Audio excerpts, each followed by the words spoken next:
Hey guys, welcome to another episode of Problematic and Proper. I'm Jasmine, the proper half. And I'm Lawrence, the problematic. And welcome back after a very long hiatus once again. I feel like that's the theme for this podcast in a sense, where we just take long ass breaks and then we come back with some hotness. We like any other nigga establishment. We late. We only show up when we have the shit that we need. And then we do a good job and then we go home. Yeah. And this is episode 5 and welcome back. Alright. So there's a lot that's been happening since the last episode. One of them was the passing of the Queen of Soul, Aretha Franklin. R.I.P. R.I.P. And recently her funeral was televised probably about 2 days ago. For 16 hours. Yeah, it was literally a 6-hour funeral. And this was after already her body was on display for 2 days for the viewing. So this was like a 3-day affair. Is that not some baller shit, though? And then you see all those like pink Cadillacs that was outside. 2 days and 2 dress changes. That's the most baller fucking funeral ever.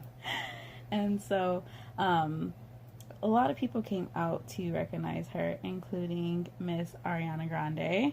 And there's been a lot of news surrounding her, including one of the pastors or preachers, bishops, deacons, one of the men of God.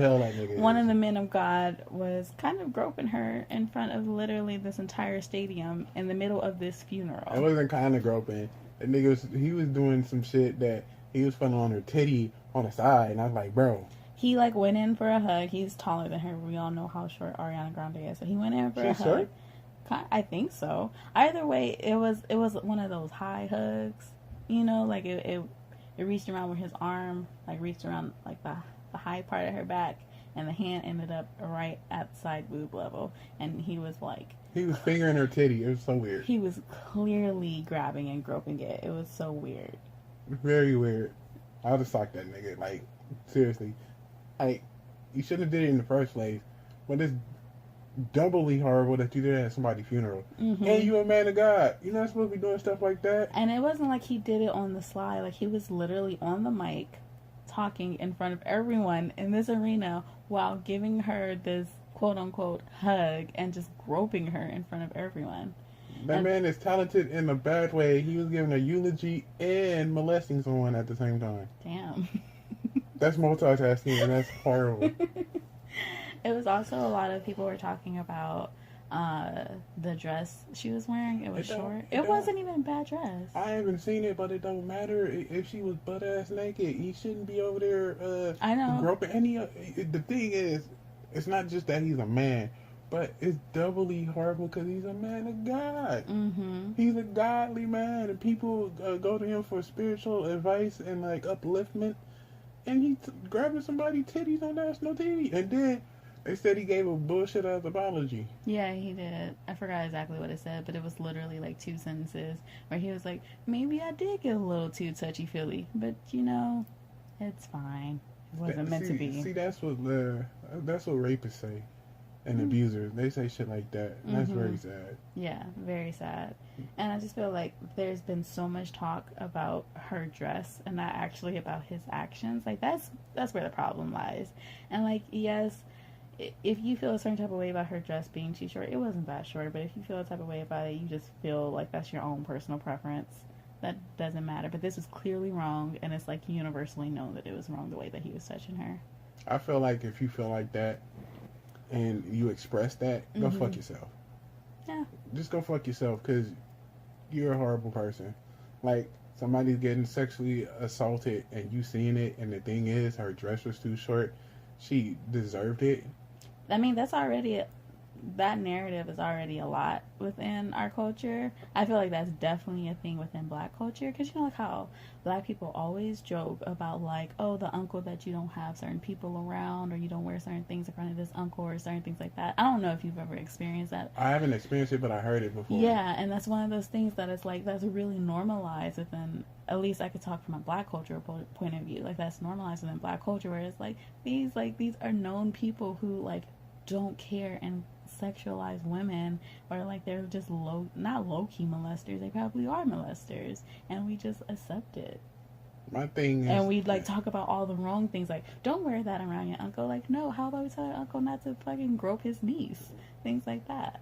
my thing is that, like you said, these answers are just like it's normalized. Mm-hmm. Like, well, it's kind of sounding like it's black people are mad in giving him an okay because he's black and she's not black.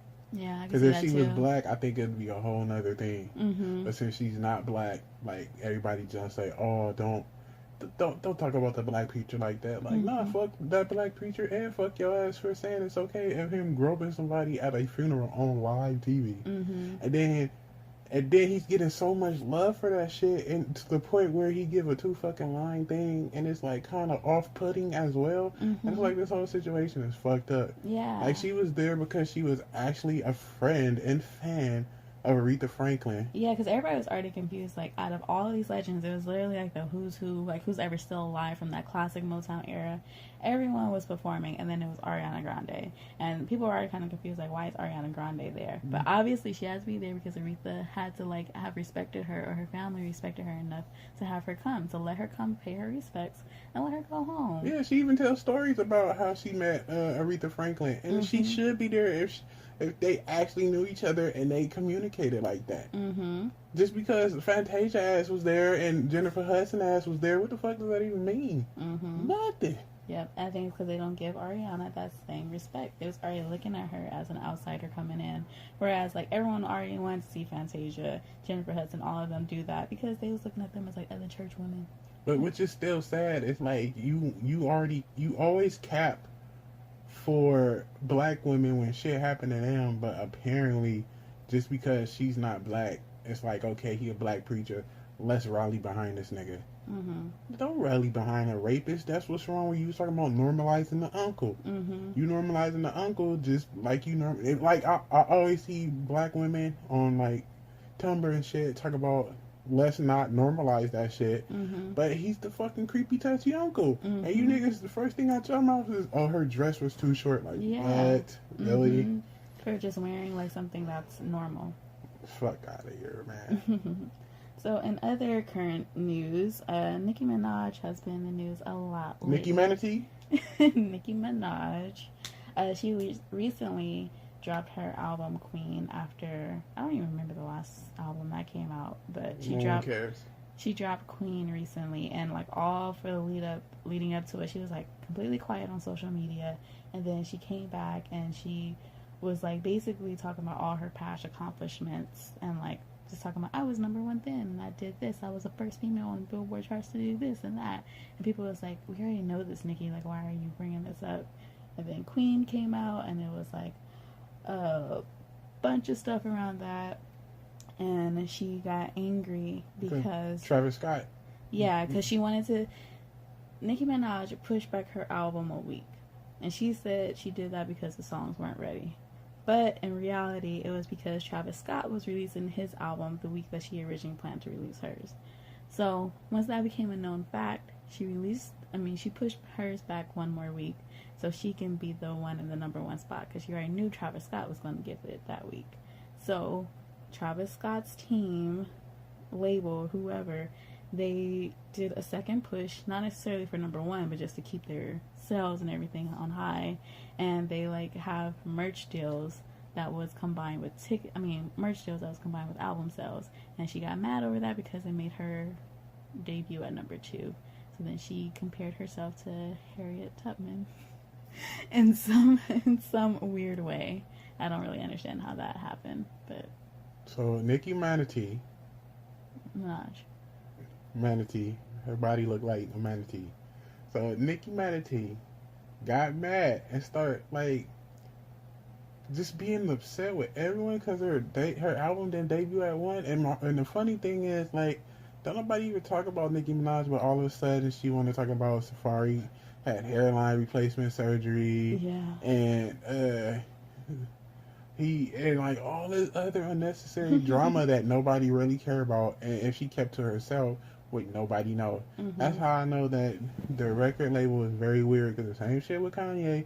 So now he's about to come out with a thing, niggas in slavery and all this other shit. Now it's like she going back and forth with Safari. That's the name, right? Yeah, her ex. And he didn't even do nothing. That's like me just sitting here chilling and some girl from 6th grade talking about, oh yeah, remember when we was in 6th grade? No one cares. No one cares but you and me. That's ancient history. Mm-hmm. Don't try to drum up free publicity while you doing dumb shit like this. Mm-hmm. And then people just eating that shit up like, oh what? Look at him. Mm-hmm. But he was so cool about it. He kind of just wrote it off and like, yeah, I had it. Okay, and it's still looking good, though. Mm-hmm. No, it's not. You lost it. I don't care. The next thing you know, this man has a sex toy deal worth $1 million. I'm like, bro, really? Really? It's that easy to get money? Just have a sex toy and all this other crazy crap? So Nicki, while doing her little spiel, she was going off on Safari, her ex, talking about how she paid like $12,000 for him to have a hairline that still disappeared in a couple of years. She went after Travis Scott, of course, because she was saying that he's selling clothes, not albums, but yet he's number one. And that's why she compared herself to Harriet Tubman, because she's saying that she's out here trying to fight for these rights, these music rights. So rights of who? I guess these musicians, so you only get placed on the Billboard charts if you're only selling music. But she didn't say none of this shit when what's that streaming site called? Spotify put the nigga Drake on gospel. But she talked about that too. I know, but she didn't talk about it at the time, did she? She only talked about it when it affected her, right? Yeah, she did. This nigga was on gospel. This nigga was on country. Mm-hmm. This nigga was on every fucking genre ever, reggaeton, and then everybody was mad, and then she didn't say nothing. But as soon as it affects her, then she went after Spotify. I'm a civil rights activist. Yeah, she was saying how Spotify still supported Drake, even though Drake is like known that he's affiliated with Apple. And she was like, Spotify is trying to punish me, but then Apple's not giving me all of this. And she's like, she's going off on literally everybody, and everybody's just tired of it. Maybe you should get Safari to write your shit again. You think that's gonna help? Yeah, go back to her monster verses. Then it's all talent, and you can't say nothing. And she should get a toy. Maybe that'll help. Nobody want to fuck Nicki Minaj, bro.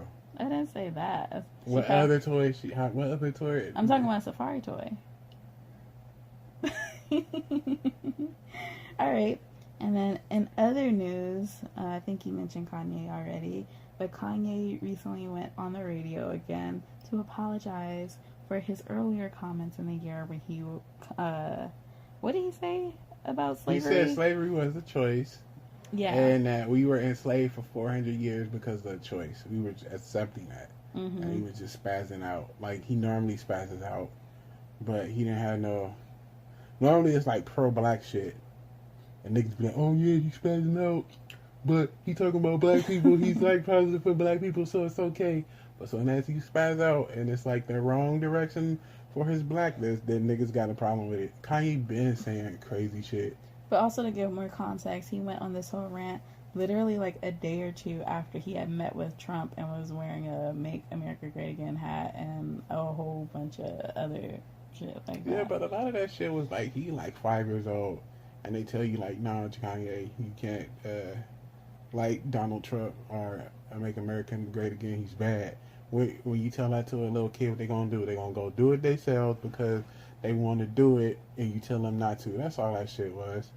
And he's like, oh, I'm tired of people telling me what I can and cannot do. I want to do this. I'm like, man, he just threw a tantrum. But the thing is about like this apology, I didn't listen to the whole thing of it, but within this apology, he said he just wish he had people around him who can like tell him when he's kind of going off in the deep end.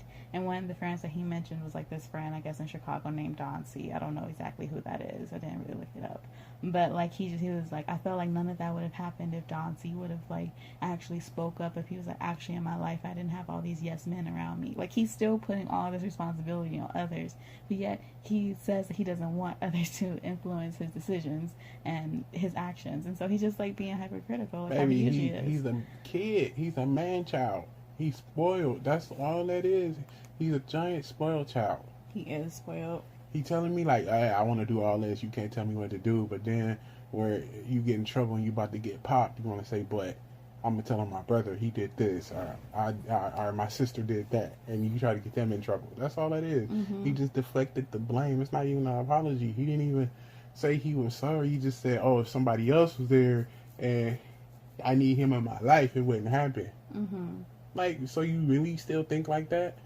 But if somebody say, "Nah, don't verbalize your opinions," you're not gonna do it, but you still gonna be an asshole. But do you think that like Kanye has some type of responsibility as a celebrity No, and as a role model to like own up to his actions, or like just take a stance and like it's going to affect people? no. Kanye West only responsible for two things in his life. Well, three things now. Himself, what the fuck he says out his mouth, his family, and music. That's all. That's all he's responsible for. So you said he's run for himself, his family, and music. That's it. Mm-hmm. The rest of that shit is what you expect of him because you like his music and you hold him to an esteem as an entertainer. That's what he is. He's an entertainer. This nigga's not Malcolm X. He's not Martin Luther King. He makes trap beats for people to shake their ass and strippers at the club. But I think that if he was always like that, then people wouldn't care. But he did put himself in a position to kind of, I don't want to say be an advocate, but he was outspoken about political issues and outspoken about blackness. And then for him to take a completely 180, I think that's why people are mad at him. But the thing is, baby, what I'm saying is he can say that, but that's still his opinion. I understand that, but I'm just saying it's like false idols. Like you worshiping a nigga that just make beats and rap. That's it. Mm-hmm. And he's always been like, okay, George Bush don't care about black people. He said that shit. That shit was cool and everything, but that's still just his opinion. Mm-hmm. Like it's just coincided with your opinion at that time. Now his opinions don't coincide with the consciousness of the village mentality of black people, and all of a sudden everybody got a problem. Like, but I think also people have a problem is because Kanye put himself in that position. Like he called himself a god. He said that like what he says matters. Like he's the one who thinks that like he's this genius and that what he says is so profound. Like he put all this weight on himself, and then so when people react to it, he's like, oh no, that's just my opinion. And it's like, but no, you're the one who tried to make it seem as if your opinion is like this otherworldly magnificent type of thing. But baby, he only has clout if people listen. Mm-hmm. If people don't listen to what he says, it doesn't fucking matter. I'm not gonna put my stock in somebody that makes beats, because his life experience and my life experiences are two different things. So I'm not gonna generally get it. Like when he was making College Dropout, his life and my life probably parallel. Like I've been working this grave shift and I can't take it. I know that. And then he just started talking about like when he started getting money, like all rappers. After they started getting money and a little fame, he's the Louis Vuitton Don. Niggas talking about private jets. Then he started talking about. Then people start getting mad at him when he started distancing himself from America, and he was living in Europe for a long time. Oh, was he? I didn't know that. And then it's more like he was like classism, this new racism, and niggas was mad off of that. Mm-hmm. And Pharrell says some ignorant shit too, right? Probably. I don't like know. when people get money and they start getting treated a certain way, they don't care about racism anymore because the racism doesn't really affect their lives as much as it affects our lives. Because they in what? Brentwood, Beverly Hills, Calabasas. Don't nobody be fucking with people out there like that. And then people get mad, but they keep wanting to rock with people's music. Mm-hmm. Their life changes in a way where it affects the way that they think. Just like if a random person got money, they ain't gonna have broke nigga problems no more. Yeah, I get that. I just think that Kanye needs to be quiet for a little while. Nah, Kanye can say whatever the fuck he want to. I'm not even a fan like that, but he can say whatever he want to because that's his given right. Do you think as that the person. way? But it's not up to people to give to care about what he says because it shouldn't matter. Like, stop letting other people be an idol that you worship. So you think that is a form of worship? Yeah, just like I think entertainers are kind of like slaves in a sense where people expect them to do what they want, how they want, when they want it, and when it goes against what they're looking for, then all of a sudden they got a problem. Especially black celebrities, because like no other celebrity except black celebrities represent their whole race. Yeah. Well, I feel like that's in like every area of Black culture. But I hate that shit because it's a village mentality. It's brainwashing. Mm-hmm. Like, me and a nigga around the corner ain't gonna have the same experiences. We may grow up the same and have similar things, but his whole experience is not gonna be my whole life experience. So Mm-hmm. when he say something out of pocket, I can't get mad at him because he probably experienced that shit. Yeah. People downplay your life because they want you to be like, oh, you black, you have to be in this fucking village mentality. Mm-hmm. I feel like that's like with like a lot of ethnicities, but especially Black people. Yeah. Like once you on, you gotta bring the whole culture, you gotta bring the whole neighborhood with you. But it's crazy because I feel like our entire lives were conditioned to leave our circumstance, you know, leave where we came from. Like that's what's always like, oh, I need to get out the hood. It's not necessarily a culture of like helping the hood, even though like that's kind of what it's saying. Like he wants you to get out, but there's also this expectation to help. Nah, but the thing is, they want you to get out, but they don't want you to leave.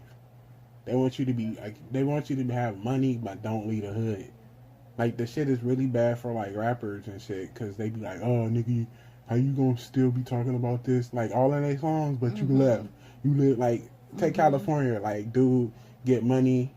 He was in Compton. He got a lot of money. The first thing he knew was move his family out to Calabasas or somewhere nice, and then somewhere in a very upscale community, and then people want to rag on that. And like I forgot, somebody in the Wu-Tang Clan said, "You expect me to stay there when I've been trying to lead a whole life?" Like nigga, y'all stupid. And that's the same thing. Black people want their celebrity to be the same person that they fell in love with when it's not like that. There's so much excess in the world for being a quote unquote celebrity that you ain't gonna never be the same. Yeah. Never. And I don't want nobody speaking for me anyway. I speak for myself. I don't need some dude that I ain't never met before speaking for me. Okay. I hate that shit. Like, what a passion. Like, oh, he said this, he should say that. Like, that thing with the Trayvon Martin thing where I remember, like, Kobe Bryant was like everybody else was, like, putting on, talking about George Zimmerman, like, yeah, so hard, and Kobe was like, I don't really know about the case like that. Yeah, right? I don't really know about the case like that, and they jumped down his throat. Like, no, you supposed. I was like, are you supposed to say yeah blindly? Like, like, if I didn't know it, I would like to look at the case before I say something stupid as well. Yeah. But nah, black people act like you're supposed to be like brainwashed and like whatever the whole community feel. Well, I think that's just a thing across the board, just because we are so connected now online. I think that is whole like such a village mentality. I feel like it's already a village mentality, but it just like it escalated into like a very bigger thing. Like the thing is, I don't mind the village mentality because how we grew up is how most kids grow up in a black community, and we probably do have a lot of shared experiences and how we grown up, how you get popped, how you use old margarine bowls for leftovers and stuff like that, because that's just a black experience. But after a while, especially junior high school, when you start forming your own opinion, there's a lot of shit that me and you do differently. You went to college. Yeah. You know what I'm talking about? You went to New York. You've been to Europe and stuff back, you know, semesters abroad and shit like that. You're black, but you have different life experiences now than I do. Yeah. You know, so me and you shouldn't have the same exact opinions. About things. Yeah, I agree with you. I think that there's a certain like beauty in shared culture, because I think culture and then having group thought is completely different. You know, culture is like that's where we can pull from, that's what we can reference, that's how we grew up. But then your opinion is one that you made in your own journey and growing up. I think that's completely different than having like collective thought. But I think people confuse culture with group thought. Yeah, I think so too. And culture and group thought is totally different. Culture is way different, but the only thing we export out of the black community is culture. Other than sports stars and shit like that, it's culture. I think it's because culture is the only thing we have. Like that's the only thing that's I don't want to say it's the only thing we have of value, but that's the value that we bring into this world, into this racist world, you know? And so we only have our culture, and because of our culture is what allows us to have a voice. If we didn't have our culture, black people wouldn't have the voice that we have. And so I think that's why group thought and culture end up kind of melding between the two, even though it shouldn't. But I think that's like some racist shit that people of color, especially, I can't talk about all of them, but black people, well, I can say like Hispanics and stuff like that, they probably think the same way. But it's not like that. Black people are they're diverse. We have a great history, and people just they don't take the time to learn because they don't care. Yeah. Like black culture, black American culture is not the only thing that we can bring to the table. Yeah, I agree. It's not. It's the only thing that Americans can exploit and try to claim as their own. Yeah. Like we had past conversations on this podcast about American culture being black culture, really. Yeah. So don't sell yourself short, black people. Stop like listening and like giving so much emphasis to like recording artists, sports stars as the only way to get out the hood. Like you can get out the hood. And any way that, like how any other person becomes successful, you can become successful. Right. You can be a doctor. You can be an engineer. You can do whatever you want to do. You know what I'm saying? It's going to be trials and tribulations. White people are going to try to put you down, but you can still do that shit. It's just the easiest way to be a rapper or a sports star. Because it's expected of you. Because it's expected of you, but you can do whatever you want to, man. Well, staying on this topic of culture, there was a lot of controversy, at least in the black community, about the recent movie Crazy Rich Asians. So it's a romantic comedy in a sense, and it stars an all Asian cast, but the storyline is very much like any other kind of Hollywood. It's the basic white trope, just with Asians instead of white people. Yeah, and one of the characters in it, played by the rapper and actress Awkwafina, she has a lot of her characteristics are like of a black person, of like a person who was like really into hip hop culture, and a lot of black people and a lot of people just in general just kind of took offense to her character, and so that brought up like a larger issue of like Asian American and Black Americans like interactions with one another and culture swapping and all of that type of stuff. Like Lawrence, you had an opinion about it. Yeah, I have an opinion because I think it's horrible.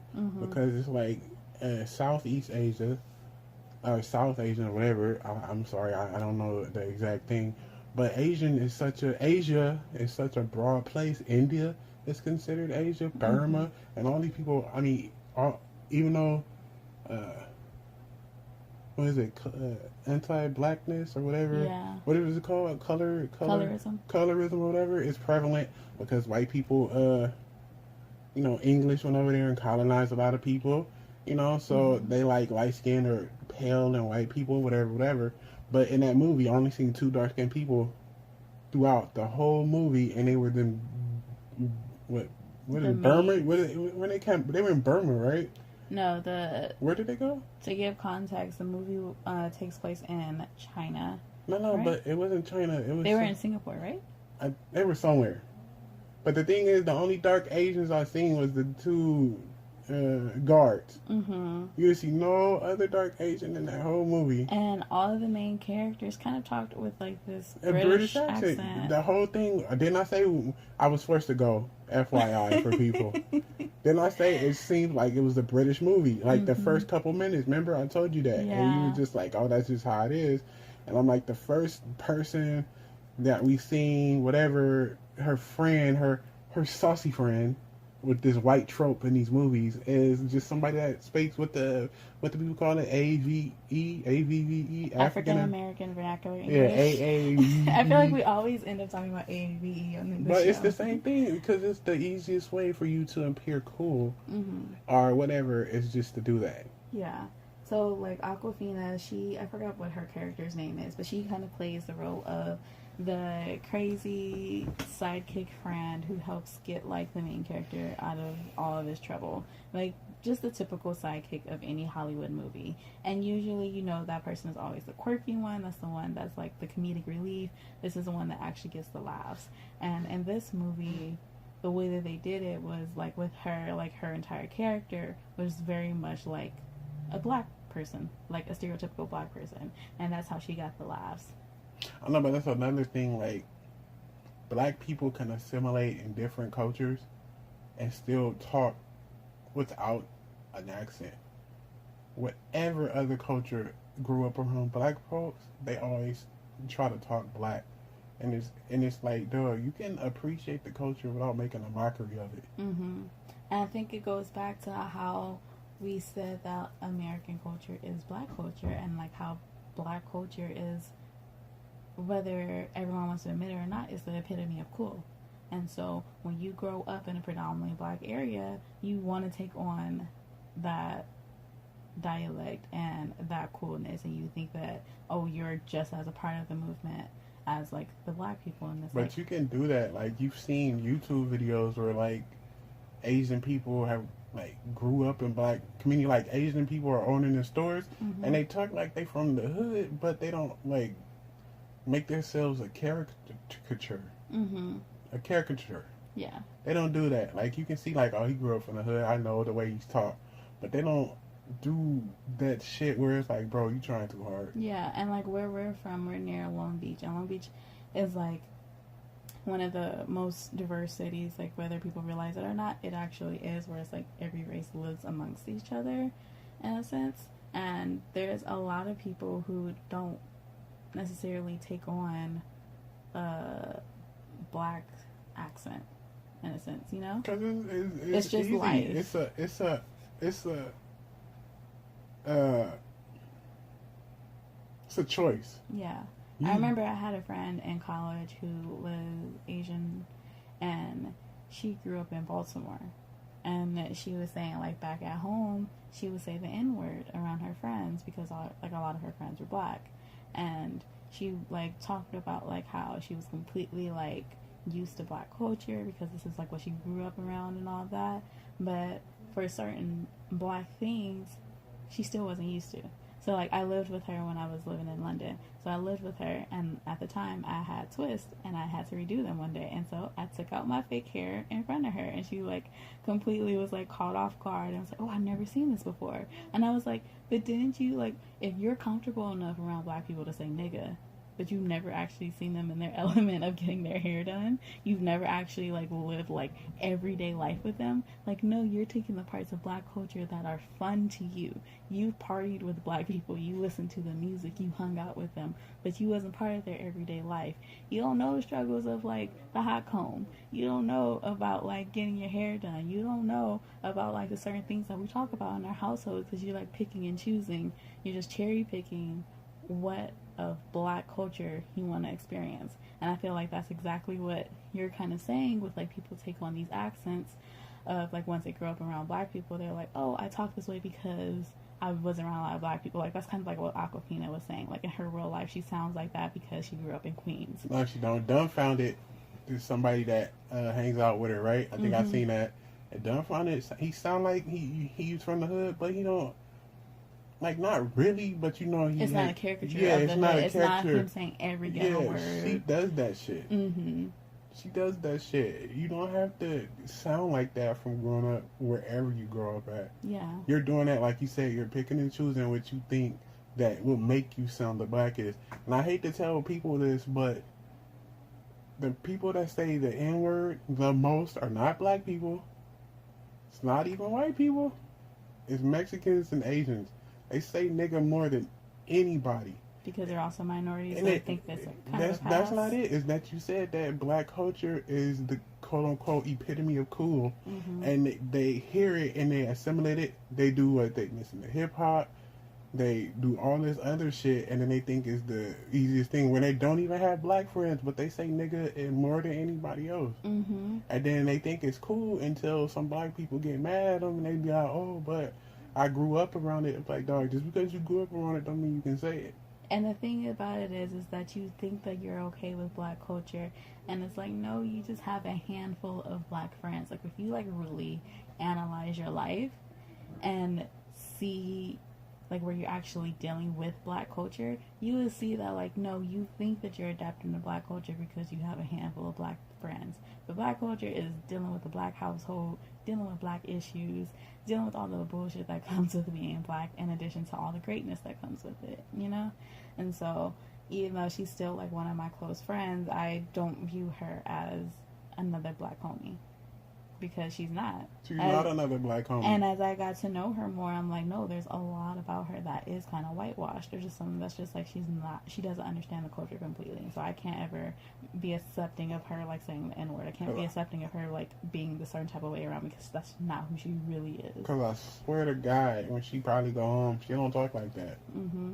She don't think like that. She probably still be talking to her in her native language, or she still talk English to her parents. Because, like you said, picking and choosing black culture, or having a couple black friends, does not mean that you assimilate culture, or even like vibe with the culture. Because if you do, you shouldn't be saying the N-word like that in the first place. Because I mean, if you do, you should know all the horribleness behind the word, which would make you not want to say it. But like I said, Asians and Mexicans, they say that shit all the time. And they don't even be talking to black people. They can be talking to their other Mexican homie that they don't even think about black culture. They're Mexican. They like their own Mexican culture, but they still say nigga for their friends. Yeah. Asians do the same thing. Asians think they black.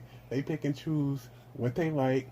Because they like active in hip hop culture and stuff like that. But I mean, just because you're active in hip hop culture, don't mean you shouldn't be able to assimilate to all things black. And you still picking and choosing what's the coolest parts that you like, but you still not black. Yeah. So two Asian people should not be calling each other nigga in any kind of way, and then people get upset when somebody end up socking you. Oh, but I grew up around, man, just because you grew up around it don't mean you have carte blanche to do what you want to do. And I think that like ties into like just the commercialization of black culture overall. Like recently there was a news article floating around about this black woman, and her mom and daughter or son, or one of them, were in a nail shop, and she got her eyebrows waxed, and she didn't like the job on it, and so she didn't want to pay for it, and she complained about it after the woman had got it done. She was like, I'm just gonna leave. And they ended up getting mad at her, started yelling, cussing her out, and then they like literally beat her mom with brooms. Like all the like nail ladies inside like beat her mom with brooms because her mom was trying to defend her daughter. And so it was like one of those things. They brought up the issue about Asian and black like interactions with each other, where it's like a lot of businesses that you see within the black neighborhoods are owned by Asian families, but yet the relations aren't that great. And that kind of stems back to like the 92 riots and a lot of issues that we had here within LA in particular. Yeah, well, there's a lot of stuff between black and Asians. Like back in the day, they used to have the Yellow Peril. I talked about this before, and the Black Panthers, fighting for their rights. But Asians feel like they should have the same rights as white people. Like when that Asian cop in New York shot that black man, and then they started talking about like what's going on. Why is he not getting the same treatment as how white cops get shielded? And they threw his ass to the wolves. Like Asian people were actually like upset about that shit. Yeah. Not upset about some Asian guy killing a black guy. Even that's just bad in itself. But they want to get away with it like white people, and white people don't even treat y'all. White people treat y'all the way that they used to treat y'all. They only like your girls because you seem exotic, and the trope about Asian girls are they very malleable and quiet and shit like that. Yeah. But that's a whole nother subject. We could talk about race relations like that later. But back to commercialization of black culture by Asians. It's like taking like the black dollars and black people don't even make money off their own culture. That's true. The ones that do it is like Asian people and white people. I'm not being racist. This is like just true. This is true facts. You can look it up if you want to. Like you just think about it. Like a lot of the shit, like hundreds that everybody buy. They like a lot of shit. It's all started by Asian people, and they're making money off of everybody else's culture. Especially black culture. Black people can't even make the money off their own shit. That's what's so fucking crazy about it. And then Dame Dash was talking about culture vultures, and we was talking about how black people don't even run the urban side of urban stuff. Oh yeah, urban music. Urban music. There's no black executives, and I'm like, how is that? It's like the black executives go so far where like black people are always ahead of A&R. And A&R nowadays is completely different. Like, we're back in the day, it was about discovering people, and then you worked on their album from start to finish. You were the production person, you found the writers, you found all of this stuff. Whereas nowadays, it's kind of sort of the same thing, but it's like the black people are the ones who are out of the office finding all the cool people, and then everyone who's actually inside is white people, or like people of not black people, basically. And so everyone's making all of this money off of black people, and black people are the ones that's finding them, but it's not the black people who are actually doing the work, and the black people who are making the final decisions. That they like just want the coolness of black people. They want them to find their next, want them to hang out with them and be the face of the company, but actually not be like, they're not the ones who's running shit. They're not the ones making the budgets. They're not the ones who are making the marketing plans, unfortunately. Not the ones who actually, like, I don't want to say matter, but the people who aren't, like, there at the 50-yard line, Which is, again, horrible. Mm-hmm. That's why Dame Dash be, like, so outspoken. And I didn't even know stuff like that. That shit is crazy. How somebody else that's not even affiliated with a culture gonna tell you and make decisions about a culture? So basically, is this why we have horrible ass guys, Post Malone and all these whack ass white people? Is because they giving them a lane to survive? Is that how it is? I guess you can put it that way. I just think that at least for music or just entertainment as a whole, entertainment is a small industry. It's a thing that everyone wants to be in, but it's entirely small. For music in particular, it's only 3 major companies. For movies, I don't know all the major studios, but they're like small. It's like you always hear about Fox, and now Netflix is a contender. Like, there's never that many new contenders. When they come around, they actually have to like make a lot of noise, and like how Netflix shook up the industry. Like, it's so small. And so when you think about it, like, these are like systems that have been in place for like at least 100 years now, and the people at the top, is like, you kind of always know who's going to be the next person at the top, because it's like such a political and like nepotism type of thing, where it's like, who they're going to like have inherent throne. And because it's like that, it's like, that the next person is going to be a white person, in a sense. That the next people in power are going to be like the white people that they get along with most throughout their entire career. And so it's like, because pop culture trends change, where like black people are the most popular, yes, they're selling that, but the people at the top haven't changed. So is this why rap and hip hop, or basically black music, has like kind of circumvented pop in a sense, and like it's kind of melding the two, and like rap is about pop now? It's kind of more poppy than it is how it used to be. I feel like that's like you can kind of think of that with every genre. Like, once you reach a certain point, the only way to go, once you conquered your own demographic, the next thing is trying to get the masses, and the masses are white people in middle America. And so, like, with country, some people be super country, and then all of a sudden they want to get the people on the coast because they've already gotten their share of demographics, so then they go poppy. And then, like, that's the same thing with hip-hop. Hip-hop, once you're a rapper in the South, once you conquer the South, then it's like, okay, how can we get everybody else? And what's a global sound? Pop. Like, hip-hop is very regional. And so when you're no longer regional, you have to go pop. There's not too many people who, like, their natural music, people love all over, in a sense. That's so sad, man. That's what I be telling you, man. I hope hip-hop dies soon. I don't want it to die. It's just about, like, I don't know, I guess, I don't want to say I've accepted the commercialization of it, and so I know that, like, for me, I have to seek out the music that I want. Like, that's sad to say, but, like, that's kind of how it is. I don't think of, like, the hip-hop that you hear on the radio as, like, some of it's hip-hop, but a lot of it, I just view it as pop music because it is popular.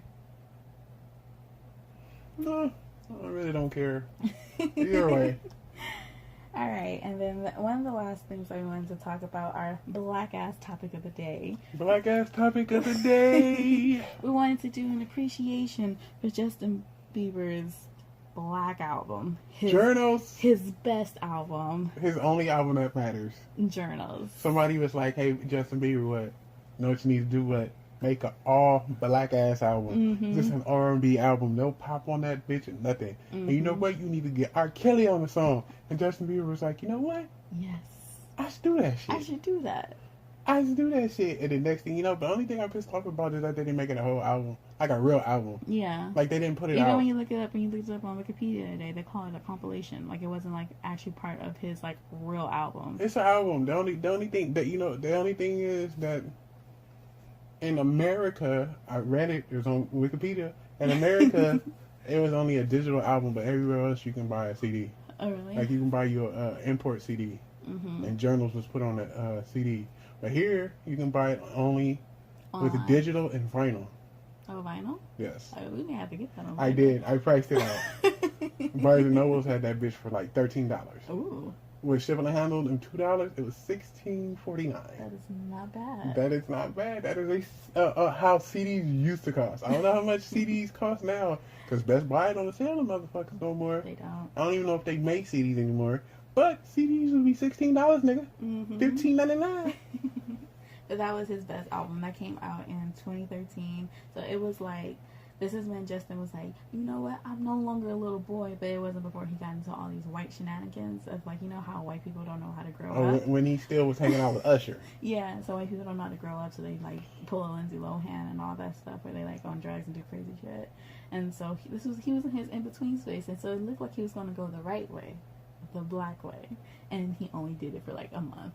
But it was so good. But you know what? You know, I think we're picking and choosing. Like, we gonna have to call us hypocritical right now. I can see that because we picking and choosing when it's okay for white kids to go through their quote unquote dangerous phase and they start hanging out with niggas. But it's quality content, okay? Yes, it was very quality content.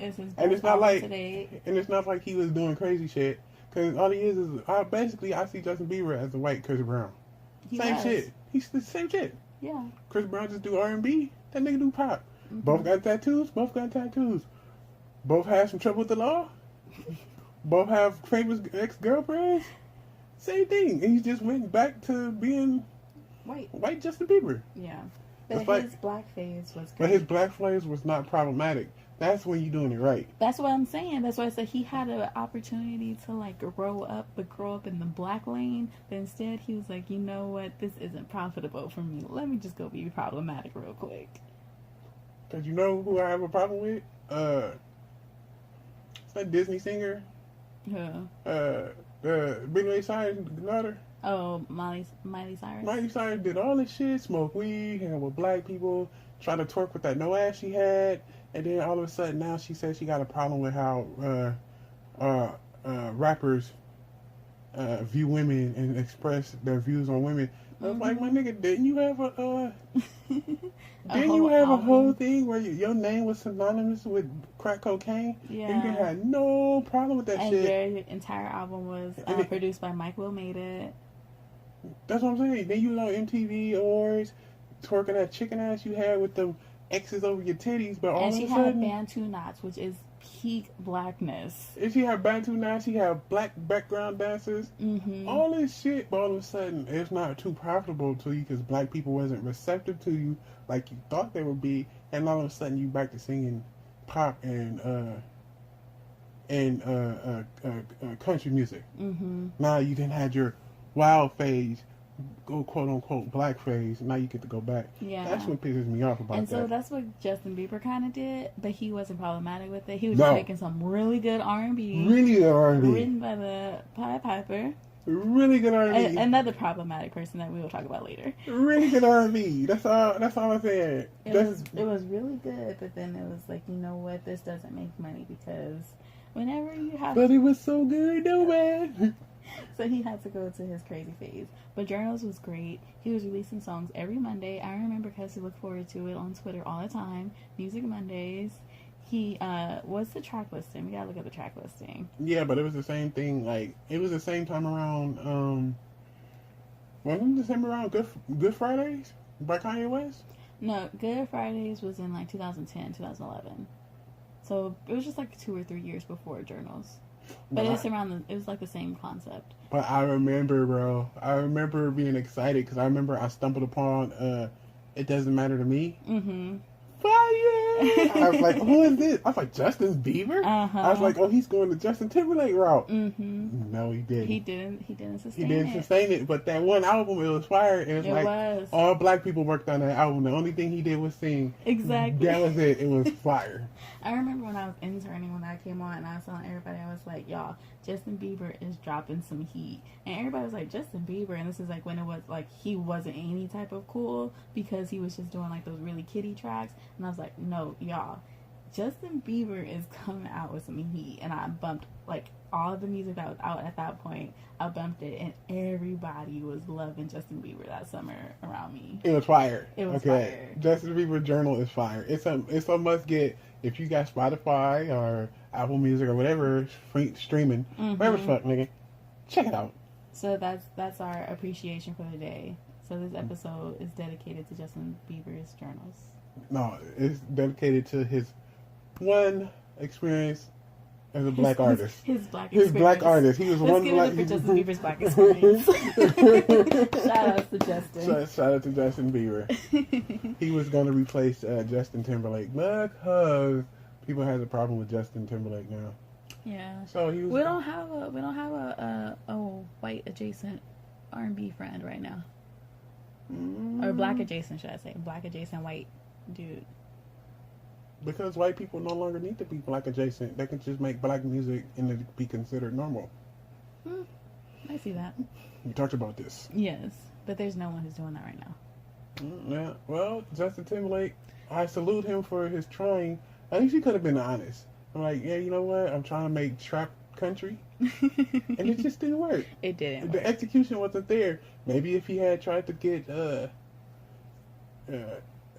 Timberland in it, or maybe brought Pharrell out there, he could have probably made trap country work. Country trap. I feel like Pharrell was on the album. Country just trap? didn't work. Should it be country trap or trap country?